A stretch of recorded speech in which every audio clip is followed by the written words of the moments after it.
पालकांनो, सावधान व्हा, सतर्क राहा. हे आत्ताच ऐका, हे आत्ताच पहा. कारण जे घडलं आहे ते धक्कादायक आहे, ते भयंकर आहे.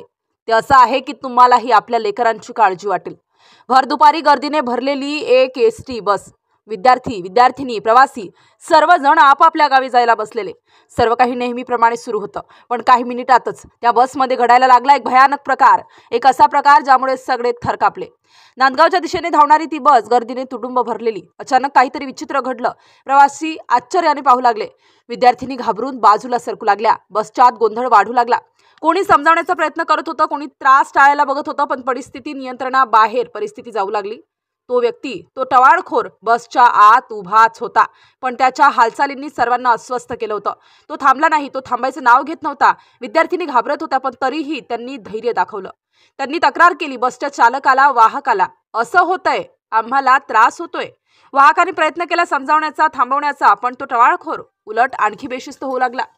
गर्दीसमोर, विद्यार्थिनींसमोर तो विचित्र हावभाव करू लागला. त्याचं वागणं थरकाप उडवणारं होतं. आणि तेवढ्या वेळेस थांबला नाही, धमक्या द्यायलाही त्याने सुरुवात केली. कोणी नाव सांगितलं तर परिणाम भोगावे लागतील, चॉपर दाखवत तो धडधडीत धमक्या द्यायला लागला. आता परिस्थिती भीषण झाली होती. बस पूर्णपणे हादरली होती. चालकाने तात्काळ निर्णय घेतला, हा प्रकार थांबवायलाच हवा, हा टवाळखोर थांबायलाच हवा. आणि मग त्याने बस नेमकी जिथे जाणार होती त्या मार्गाने नेली नाही, तर वळवली थेट पोलीस स्टेशनकडे. बस धावू लागली पोलीस ठाण्याच्या दिशेने. विद्यार्थिनींनी सुटकेचा श्वास सोडू लागला. ज्या क्षणी बस पोलीस स्टेशनकडे वळली त्या क्षणी त्या टवाळखोराला काहीतरी जाणवलं. आव्हाणे फाट्याजवळ त्याने अचानक दरवाजा उघडला आणि धावत्या बसमधून उडी मारून तो पसार झाला. होय, हा प्रकार साधा नव्हता, हा प्रकार धक्कादायक होता. नांदगाव नांद्रा बसमधील मुलींची छेडछाड.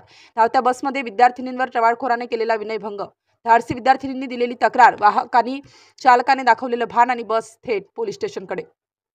पण टवाळखोर मात्र पसार झाला. तरीही गुन्हा दाखल करण्यात आला आहे. पोलीस त्याचा शोध घेत आहेत. पालकांनो, ही घटना धक्का देणारी आहे. मुलं मुली शाळा कॉलेज क्लासला जातात, पण प्रवास किती सुरक्षित आहे, कोण कधी काय करेल सांगता येत नाही. सतर्क राहा, सावधान राहा. आपल्या लेकरांची काळजी घ्या, कारण अशा घटना आपल्यालाही हादरवून सोडू शकतात. हे आत्ताच पहा, हे आत्ताच जाणून घ्या. सुरक्षिततेला नेहमी प्राधान्य द्या.